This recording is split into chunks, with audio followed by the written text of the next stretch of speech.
Bakas Pansap Jet Servang Bakas Leh Pipes Jet Pau Kamlang Some client Nakun Dakromon Nampo campaign Nampo Jet campaign to Austras Art Some client Nakun Dakromon Srabi against Berg Srabi against Berg Paladai Chun Chit Almang Kun Piep Almang Dial Projection to Tiang People Look Niyom Chorchet Hai Somanyat Jimrip Junta But Night Night ថ្ងៃប្រហោះទី4ខែកក្កដាឆ្នាំ2013ខាងមុខនេះការប្រកួតដណ្ដើមយកប្រាក់លានប្រចាំខែក្រុមហ៊ុនភេសជ្ជៈបើកម្លាំងបាកើនឹងឈានមានឈ្មោះដើម្បីឈានទៅរកការប្រកួតដណ្ដើមយកតំណែងជាម្ចាស់ខ្សែក្រវ៉ាត់បាកើប្រចាំឆ្នាំ2013ហើយក៏ទទួលបាននូវការឧបត្ថម្ភជាទឹកប្រាក់ចំនួន10លានរៀលនិងម៉ូតូ Honda Dream 125ចំនួន1គ្រឿងផងដែរទស្សនាដោយនេត្រីសូមលោកស្រីនិងអ្នកកញ្ញាជាបន្តសូមអនុញ្ញាតជម្រាបជូននៅសមាជិកកីឡាករគូអន្តរជាតិទី4 and introducing first at the blue corner he's 28 years old this young man wearing the blue trunk with a white trim also blue and white glove his weight is 72 meter high. His record in 25 fights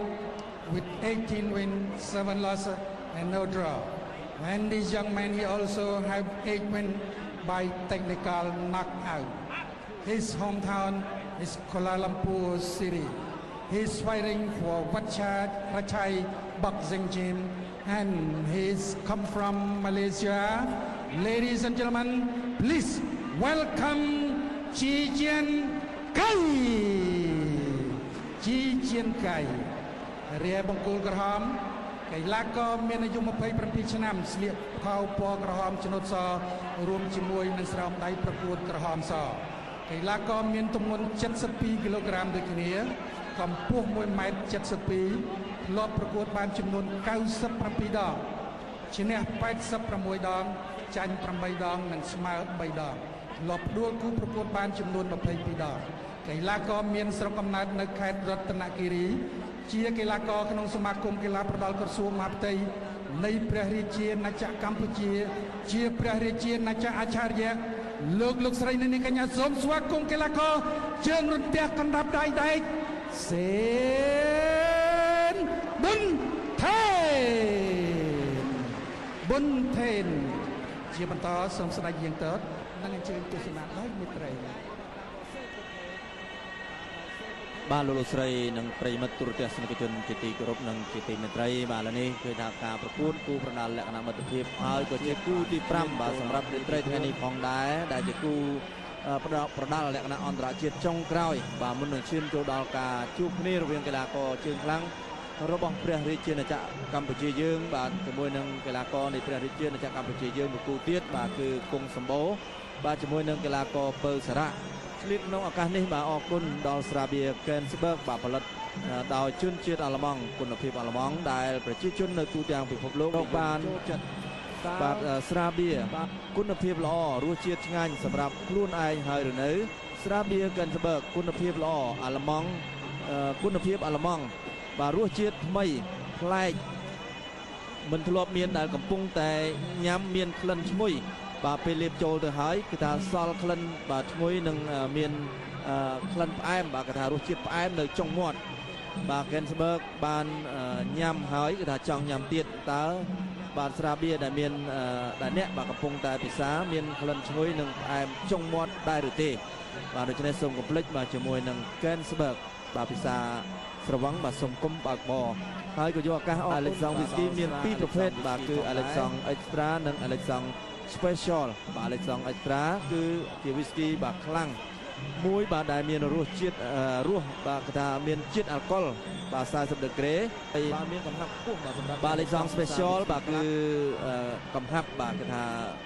ជាតិអាល់កុលតែ23ដឺក្រេទេបាទគេថាមានកំហាប់ស្រាលជាងរសជាតិបាទស្រាលស្រទន់បាទគេថាស្រាលជាងមានរសជាតិបាទស្រាលស្រទន់ភាសាសាច់មិនចាំបាច់បាទលាយបាទគឺសម្រាប់អ្នកដែលចូលចិត្តពិសា Whisky ទូទៅបាទ Alexong Whisky គឺជា Whisky ពិតពិសា Whisky ពិតពិសា Alexong ស្រវឹងបាទសូមគុំបើកបរ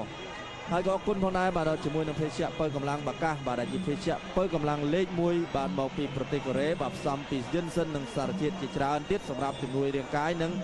បាទខួរក្បាលបាកាសជំនួយស្មារតីការបើកបរគ្រប់កលៈទេសៈបាកាសបន្សាបជាតិស្រវឹងបាកាសដល់បាទថ្នាំលាបខាំផែនបាទថ្នាំពណ៌ជាតិបាទខាំផែនជាផលិតផលនៅក្នុងស្រុកតែមួយគត់ដែលបានអភិវឌ្ឍនូវគុណភាពមានមាត្រដ្ឋានខ្ពស់បាទជាក់ស្ដែងរយៈពេលជាង9ឆ្នាំមកនេះម្សៅបៀកឃីងផ្លាស់ល្អគ្មានគូប្រៀបដោយឡែកបាទថ្នាំពណ៌សារកាវិញក៏មានបាទសាច់រាបធេងភ្លឺរលោងរអិលមិនកាន់ធូលីបាទលាងសម្អាតបានយ៉ាងងាយស្រួលហើយខាំផែនបាទជាប់ស្អាតបានយូរខាំផែនធ្វើឲ្យស្រស់ស្អាតបាទក្នុងឱកាសនេះដែរបាទក្រោយពីការថ្វាយបង្គំគ្រូជាប់បាទកីឡាករទាំងពីរក៏ទទួលបាននៅបាទនៅការឧបត្ថម្ភជាស្រាបៀរបាទពីក្រុមហ៊ុនស្រាបៀរកេនស្បឺកបាទក្នុងម្នាក់បាទទទួលបានមួយកេសហើយក្នុងនោះបាទលោកបាទអញ្ញាកណ្ដាលក៏ទទួលបានមួយកេសដែរបាទពីក្រុមហ៊ុនស្រាបៀរកេនស្បឺកបាទចង់ភាសាស្រាបៀរដែលមានគុណភាពសូមកុំភ្លេចបាទជាមួយនឹងកេនស្បឺកបាទហើយក៏អរគុណបាទដល់ការចូលរួមសហការបឋមបាទអរគុណដល់កាហ្វេស្ទឹងត្រែងបាទកាហ្វេស្ទឹងត្រែងពិតបាទគឺការចេញពីស្នាដៃផលិតបាទនឹងការអភិវឌ្ឍជាង20ឆ្នាំរបស់យីម៉ាប់អ្នកលក់កាហ្វេនៅខាងត្បូងផ្សារស្ទឹងត្រែងបាទកាហ្វេស្ទឹងត្រែងមរតកកាហ្វេឆ្ងាញ់ហើយក៏អរគុណផងដែរដល់ប្រេងរមល់បាំងចាក់បាទ BC P Super One បាទដែលជាប្រេងរមល់ដែលមានគុណភាពលំដាប់ថ្នាក់ពិភពលោកហើយក៏អរគុណផងដែរដល់ប្រេងម៉ាស៊ីនមេកបាទដែលជាប្រេងម៉ាស៊ីនមានគុណភាពខ្ពស់បាទធ្វើឲ្យម៉ាស៊ីនយានយន្តរបស់លោកអ្នក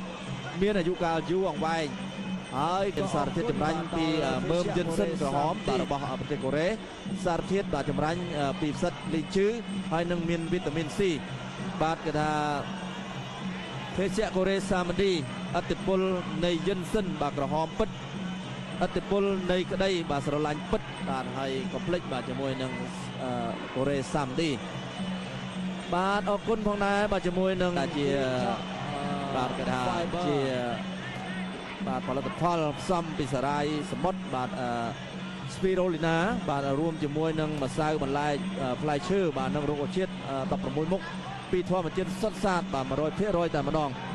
បាទ Clean Talk Fiber បាទតែ5កញ្ចប់ប៉ុណ្ណោះបាទលោកអ្នកនឹងមានបាទអារម្មណ៍ថាធូបាទដូច្នេះលោកអ្នកដែលមានអាការៈមិនស្រួលក្នុងខ្លួនអីគឺថាអាចបាទជាមួយនឹងClean Talk Fiber បាទយកទៅទូទានទៅបាទធ្វើឲ្យលោកអ្នកមានអារម្មណ៍ថាធូរស្រាលនៅក្នុងអារម្មណ៍បាទក្នុងឱកាសនេះដែរបាទឃើញថាការប្រកួតនៅក្នុងទឹកទី1បានដំណើរការទៅបាទជាង1នាទីទៅហើយបាទកីឡាករបាទទាំងពីរនេះកំពុងតែស្ទាបស្ទង់មើលកម្លាំងបច្ចេកនេះទៅវិញទៅមកដល់ឡើយទេបាទមិនទាន់មានកីឡាករណាមួយបាទបានប្រើនៅក្បាច់ពិសេសបាទពិសេសហ្នឹងគឺថាសម្រាប់កីឡាករកម្ពុជាយើងបាទគឺថាក្រុមហ៊ុនស្រាអេឡិចសាំងវីស្គីមានកាដូផ្ដល់ជូនបើសិនជាពីទឹកទី1ដល់ទឹកទី3បាទនឹងទទួលបានប្រាក់រង្វាន់លើកទឹកចិត្តបាទពីក្រុមហ៊ុនស្រាអេឡិចសាំងវីស្គីទឹកប្រាក់1លានរៀលបាទជូនភ្លាមតែម្ដងមិនឲ្យទៅណាទាន់ទេបាទថ្ងៃនេះសោកស្ដាយដែរដោយលោកបណ្ឌិតតាំងណាំស្រុនបាទគាត់ជាប់ភារកិច្ចទៅបំពេញការងារនៅក្រៅប្រទេសបាទលោកមិនបានអញ្ជើញចូលរួមក៏ប៉ុន្តែយ៉ាងណានោះបាទសម្រាប់កីឡាកររបស់យើងបានមានប្រាក់ឧបត្ថម្ភដែរ 10,000 រៀលបាទពីមន្ទីរព្យាបាលថ្មីហងនេះក៏ដូចជាសន្តាគារហងនេះហើយនឹងបាទផ្ទះសំណាក់ហងនេះបាទអរគុណណាស់អូយកៃស្ដាំពេញមួយកៃរបស់កីឡាករសេនប៊ុនថេនបាទហើយសេនប៊ុនថេនថ្ងៃនេះក៏បានទទួលប្រាក់រង្វាន់លើកទឹកចិត្តច្រើនដែរពីបងប្អូនយើងបាទមានលោកបាទចាមសៀងបាទចាមសៀងហ៊ានបាទនៅភរិយានៅខាងប្រទេសម៉ាឡេស៊ីបាទឧបត្ថម្ភដល់កីឡាករសេនប៊ុនថេននៅទឹកប្រាក់$100បាទកីឡាករអូស្ត្រាលីបាទឧបត្ថម្ភ100ដែរហើយកីឡាករសូមទោសបាទលោកបាទគង់ម្ចាស់ហាងបាទនៅគិរីរម្យឧបត្ថម្ភ$20បាទគ្លីនិកថ្មិញ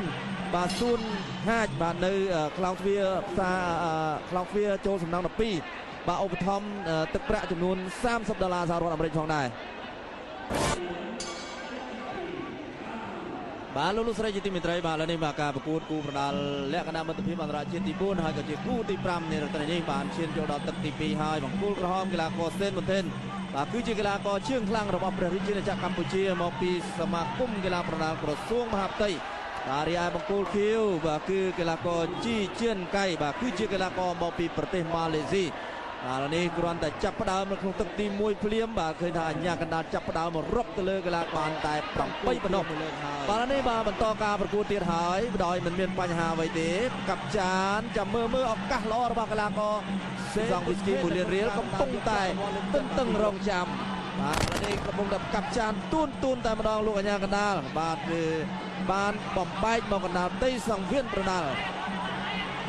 ហើយក្នុងឱកាសនេះក៏អរគុណផងដែរដល់លោកង៉ែសរុនបាទប៉ូលីសខណ្ឌ7មករាអូ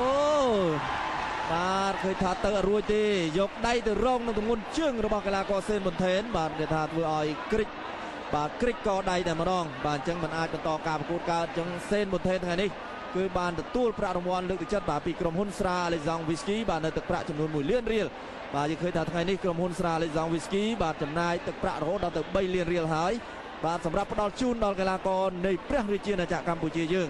បាទហើយក៏ឆ្លៀតឱកាសអរគុណដល់លោកសុកជាបាទមន្ត្រីកម្មគនត្រូលបាទនៅខេត្តកំពង់ចាមរួមជាមួយនឹងលោកនឹងភរិយាបាទឧបត្ថម្ភដល់កីឡាករសេនប៊ុនថេនយុបាទប្រតិបត្តិនៃធនាគារអេស៊ីលីដាក្រុងបៃលិនបាទក៏បានឧបត្ថម្ភដល់បាទឡើយនេះបាទលទ្ធផលកីឡាករសេនប៊ុនថេនបាទយកឈ្នះលើកីឡាករជីជានកៃបាទមកពីប្រទេសម៉ាឡេស៊ីបាទនៅក្នុងទឹកទីសេនប៊ុនថេនតែម្ដងរហស្សនាមជើងរន្ទះកណ្ដាប់ដៃដែកពិតជាធ្វើឲ្យកីឡាករគឺប្រកួតបាទទទួលរងបាទយ៉ាងធ្ងន់ធ្ងរនៅកំពូលដៃខាងឆ្វេងដោយសារជើងរន្ទះសេនប៊ុនថេនហើយដូច្នេះបាទកីឡាករព្រះរាជាណាចក្រកម្ពុជាយើងទទួលបាននូវការឧបត្ថម្ភជាទឹកប្រាក់ចំនួន1លានរៀលពីក្រុមហ៊ុនស្រាអាឡេហ្សង់វីស្គីសូមគោរពជើងតំណាងក្រុមហ៊ុនស្រាអាឡេហ្សង់វីស្គីប្រគល់រង្វាន់លើកទឹកចិត្តដល់បងសេនប៊ុនថេនចំនួន1លានរៀលបាទសូមតែខ្លាំងទាំងអស់គ្នាទៀតណាបាទក៏ជើងនឹងផ្ទះបាទហើយបន្ទាប់ពីគូនេះទៅគឺយើងនៅសល់បាទមួយគូទៀតប្រកួតជូនលោកលោកស្រីនៅនេះកញ្ញាទស្សនាបាទជាបន្តក៏សូមអញ្ជើញសប្បាយជាមួយនឹងគូចុងក្រោយជាបន្តទៅទៀតសូមអរគុណ